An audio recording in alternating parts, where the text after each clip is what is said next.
मित्रों, ये लोकगीत और कुछ चुटकुले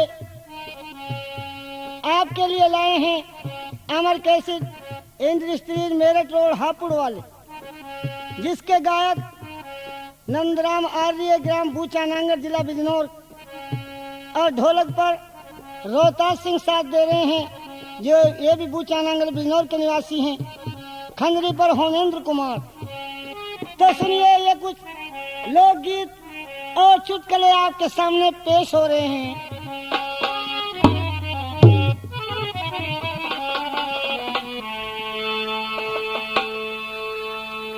तो आज देखिए, संसार के अंदर परमात्मा के नाम पर भी बड़े झगड़े मचे हुए हैं, और आज ये इंसान नहीं रहा, ये परमात्मा की कानून में भी दखल देता है। परमात्मा ने तो जितने काम किए हैं सब सोच समझ करके किए हैं, लेकिन ये इंसान ये परमात्मा की कानून में दखल देता है। और किस तरह से दखल देता है?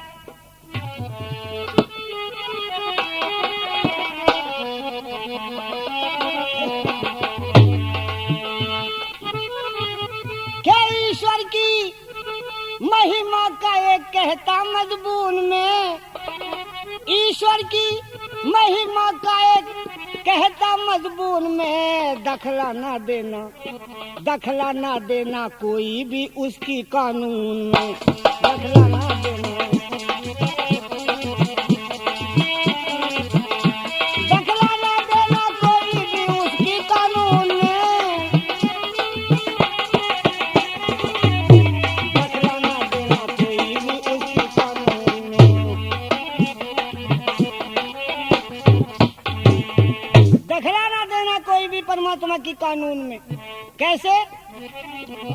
सुनना जरा सी दास्तां तुम ध्यान भी देकर, मकतब में बालकों को पढ़ाते थे मास्टर, बैठे थे एक आम के वो नीचे कुर्सी पर, जो ही गई मास्टर की एकदम नजर ऊपर। बच्चों को पढ़ा रहे थे, आम के पेड़ के नीचे कुर्सी पड़ी हुई थी। ऊपर को देखा तो आम पर छोटी छोटी आम भी लगी हुई थी। छोटी सी आम भी देख कर हैरान हो गए, छोटी सी आम भी देख कर हैरान हो गए, रचना में बेवकूफ खुद भगवान हो गए, रचना में बेवकूफ खुद भगवान हो गए।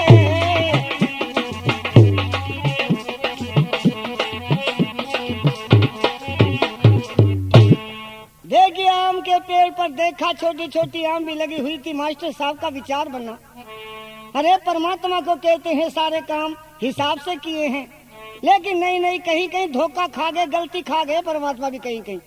क्यों?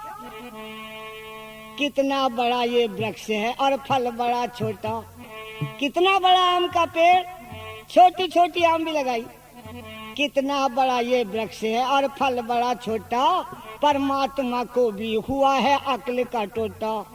तरबूज की पतली सी बेल और फल बड़ा मोटा, दो धड़ी का धर दिया वो तो वृक्ष है छोटा। देखिए, कितने बड़े पेड़ पर छोटी छोटी आम भी लगाई, और तरबूज की पतली सी बेल वो रख दिया 2-3 धड़ी का।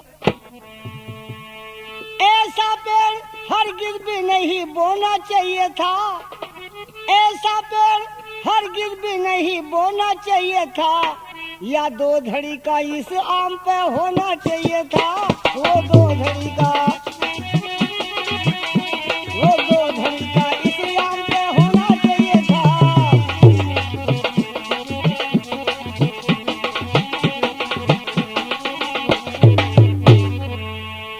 देखिए किस तरह से दखल दे रहा परमात्मा की कानून में। अरे बड़ा फल तो बड़े पेड़ पे ठीक रहता, छोटा छोटे पे। कहने का मतलब वो 2 धड़ी का जो फल था वो यहाँ होना चाहिए था आम पे।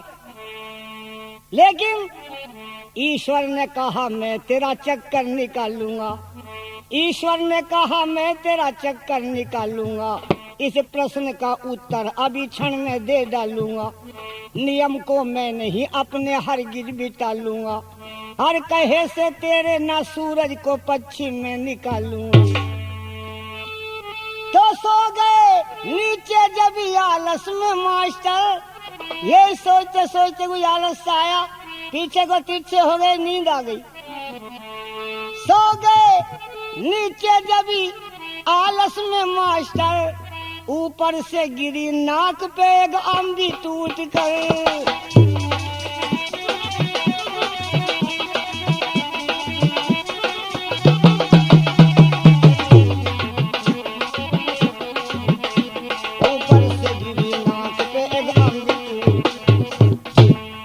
छोटी सी आम ऊपर से टूटी और यहाँ नासिका पे आकर जब लगी, लगते ही चोट एकदम छूटी थी खून की धारा, एकदम खून जारी हो गया नासिका से। लगते ही चोट एकदम छूटी थी खून की धारा, हर प्रश्न का उत्तर दिया ईश्वर ने करारा। दखल देने की बातों में लगाता ध्यान बेचारा, और उठ करके बड़ी देर में ऊपर को निहारा।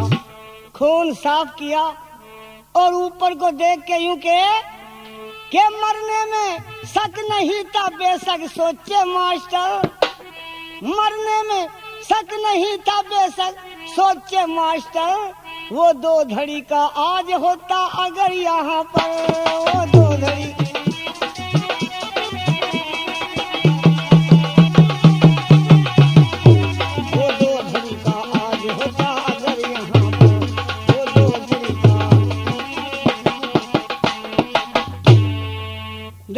परमात्मा से कहे, वारे परम पिता परमात्मा, तूने सारे काम बड़े सोच समझ के किए हैं। ऐसा करिए वो दो धड़ी के को यहाँ मत लाइए, बिल्कुल वहीं पड़ा रहेंगे, रेत में ही ठीक है वो। क्योंकि किसी दिन ऐसा चांस पड़ गया वो मेरे ऊपर पड़ जाता, तब क्या दशा होती। फिर ईश्वर को अच्छा बताने लगा था, खैर जिंदगी की मनाने लगा था, गुण उस दयालु के गाने लगा था, और नंद राम गाना बनाने लगा था।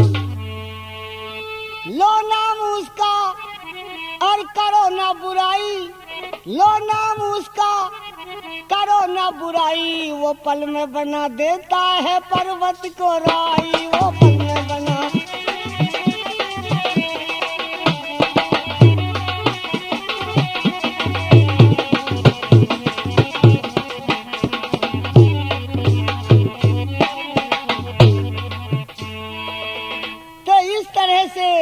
देखो परमात्मा ने एकदम ज्ञान करा दिया हाथ के हाथ। तो परमात्मा ने जितने काम किए सारे सोच समझ करके किए हैं, कोई काम उसने गलत नहीं किया। लेकिन आज का ये इंसान ही परमात्मा की कानून में दखल देता है, बिना सोचे विचारे जो काम किया करते हैं। परमात्मा ने बड़ी अनमोल बुद्धि विचार करने के लिए इंसान को दी, लेकिन बिना विचारे जो काम करते हैं वो अंत में मुंह पकड़ कर रोवे और पीछे पछता में, जमाने के लोग हंसा में, जो विचार नहीं करते। आप कहेंगे कैसे हंसा में? लोग मनोरंजन का मनोरंजन और किस तरह से बताया है बिना विचारे काम करने में, कैसे लोग हंसते हैं, अपना बिगाड़ होता।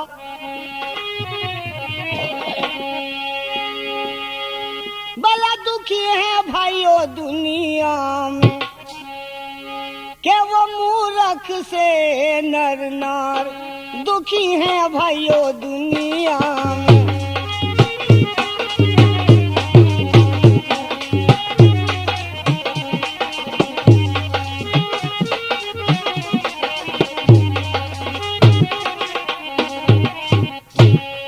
मूर्ख से नर नार दुखी है भाइयों दुनिया में। कैसे? एक चौधरन अपने पति से बोली इस प्रकार, एक चौधरन ने जिद लगा दी। क्या जिद?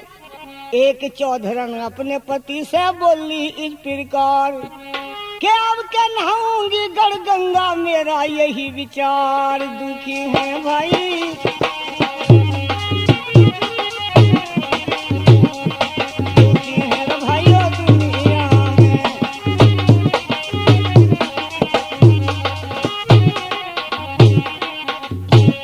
जिद लगा दी तूने, पर कभी नहान को ना जान दिया, अब क्या नहीं मानूंगी।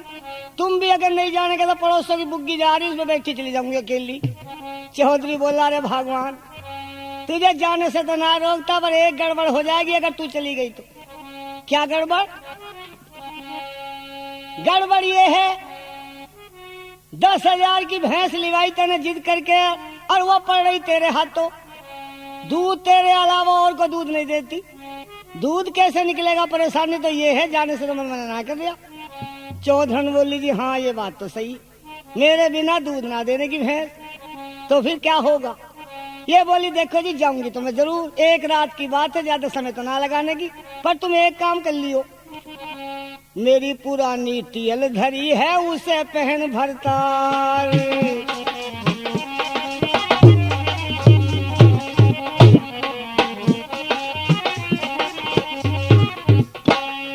मेरी पुरानी टियल धरी है उसे पहन भरतार।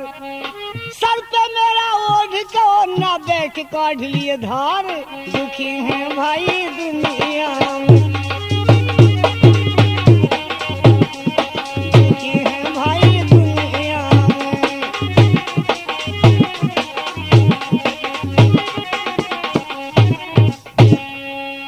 बस तुम ऐसा करिए, जिन कपड़ों को पहन के मैं रोजाना दूध निकालती थी वो कपड़े हैं ही रखे। जरा सी देर के लिए भैंस दूहने के समय मेरे कपड़े पहन लियो। चौधरी बोला क्या उल्टे काम करवा रही? कि ना ना कोई ऐसी बात नहीं, जरा सी देर को तो कह रही हूँ, मैं कोई यो थोड़ा ही कह रही हूँ सारे दिन पैरों रहो तो। जब भैंस दूहने का टाइम हो जब पहन लियो जरा सी देर के लिए। मेरी पुरानी तियल धरी है उसे पहन भरतार। और बोलियो मत, चुप बैठे रहियो और घूंघट जरूर निकाल लियो। कभी तुम्हारी लंबी लंबी मूछ ये साइकिल के जो हैंडल ये दीख जा भैंस को, बिदक जाएगी भैंस, दूध ना देने की बूंद। ये बोला अच्छा भगवान जा, तू नहीं मानती तो जा, जैसा होगा हम कर ही लेंगे, जा। ये कहने लगी कर नहीं, जैसा बता रही हूँ ऐसा करियो, और एक काम और करियो, उन कपड़ों को पहन के मैं पहले रोजाना चाकी चलाया करे थी और चाकी से उठी और भैंस के नीचे पहुंच जाए थी। तुम ऐसा करियो, जबलों में लौटूं धड़ी भर मक्का रखी उसे पीस लियो। ये बोला तेरा नाश जा, ये काम भी करना पड़ेगा, करना जरूर पड़ेगा, दूध पियोगे तो। आया तू जा।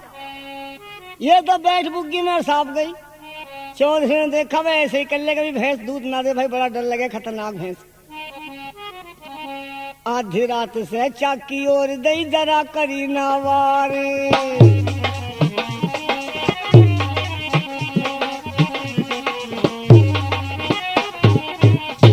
सवेरा आँख खुल गई, पीसने का फिक्र था। कपड़े चौधन के पहले ही पहन के सो गया था, रात में कौन बदलता फिरेगा, उन कपड़ों को पहन के तो चलानी चाकी। आधी रात से चाकी और दई जरा करी नावार। अरे चून का पाउडर मुंह पे लग गया हुआ सफेद भरमार। दुखी है भाई,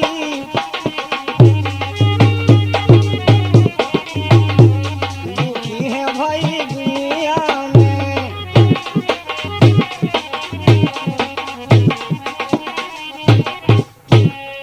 अब चौधरी तखड़ा था, काफी मक्का पीस डाली, आटा उड़ के मुंह पे लग गया, कोई ध्यान नहीं करा। अब दिन निकालवा लिया। चौधरी ने देखा अब समय हो गया, चाकी से उठा, अच्छा लंबा सा घूंघट निकाल लिया, ले बाल्टी और चुपचाप पहुंच गया भैंस के नीचे। भैंस ने देखा कि जो रोजाना दुए करे थी वही है। अभी भैंस को तो कोई पता नहीं। ओढ़ के वो ना पहन घाघरी का ढन लगा धार। ओढ़ के वो ना पहन घाघरी का ढन लगा धार। पर इतने ही मैं द्वार पर आ गया भिकमंगा बदकार। दुखी है भाई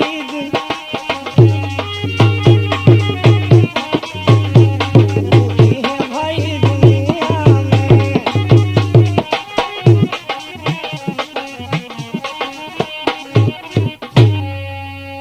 अब देखिए भैंस तो ठीक खड़ी थी, गड़बड़ तो एक और ही हो गई। भिखारी का कोई टाइम तो होता नहीं।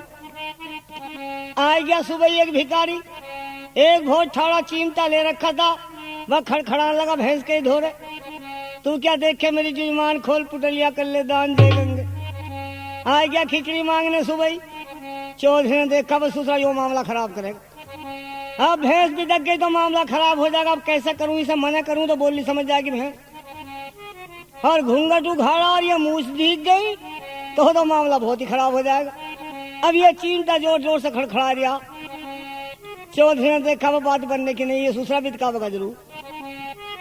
एक तरफ को मुंह फेरा और घूंघट उघाड़ के इशारा करना चाहा कि चला जा पर ऊपर चोर।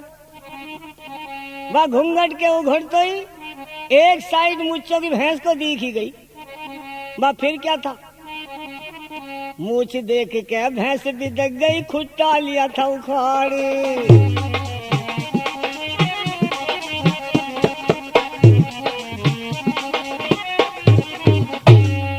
के मूछ देख के भैंस भी दग गई, खुट्टा लिया था उखाड़।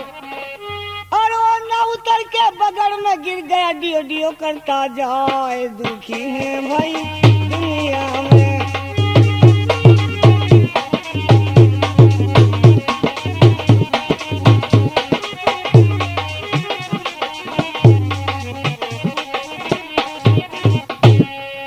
खुट्टा उखाड़ लिया, भाग ली भैंस। सब ये भी ले लठा भैंस के पीछे हो गया। अब उधर तो दिन निकल आया था, इसने सोचा वह कपड़े तो उतार दे, और न तो उतार के फेंक दिया। अब जल्दी जल्दी में कमरबंद में जो झटका दिया,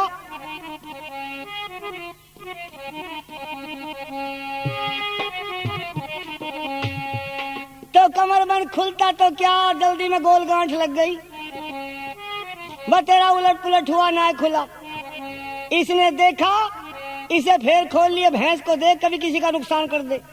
वह ले लठर ऐसी दौड़ गया, मुंह आटे में हुरिया, नीचे दामन पहन रखा। कुएं पे तिरिया पानी भर रही, बोली इस प्रकार। औरतें कुएं पे पानी भरने पहुंच गई थी। कुएं पे तिरिया पानी भर रही, बोली इस प्रकार। अरे बहना यो किसकी फिर हरी मुच्चो वाली नार। दुखी है भाई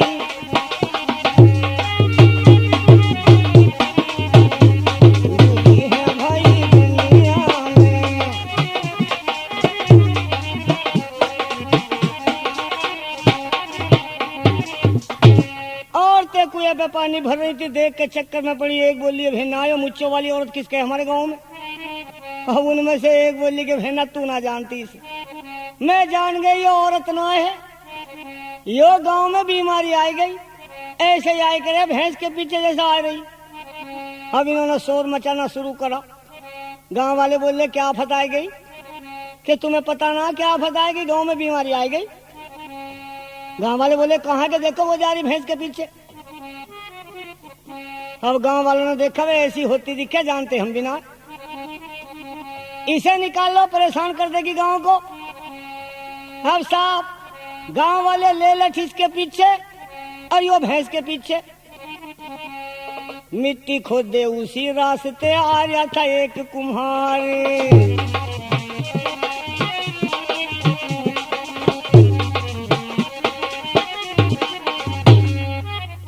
मिट्टी खोदे उसी रास्ते आ रहा था एक कुम्हार।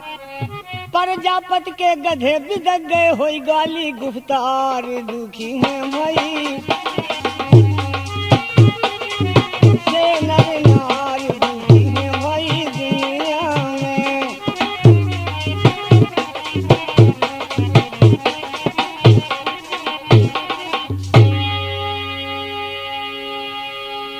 अब उन गांव वालों में चौधरी का भतीजा भी था।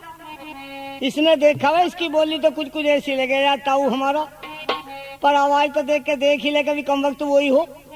अब ये बोला कि कौन ताऊ है क्या, ये बोला कि यार हो तो सही। है चल क्या सांग भड़का, सारा गांव परेशान कर दिया। बोला भैया मेरी गलती ना, आयो तरकीब तेरी ताई बताई गई थी। वो गंगा स्नान को गई। अब के भैया क्या करूं, भैंस दूने की तरकीब थी। अब जल्दी जल्दी में ओढ़ना तो उतार दिया, पर यो कमर बंदा खुला। तो इस तरह से काम बिगड़ जाता है। जमाने के लोग हंसते हैं जो बिना विचारे काम किया करते हैं, लेकिन आज अधिक संसार में ऐसा है जो बिना विचारे काम करते हैं, विचार नहीं करते।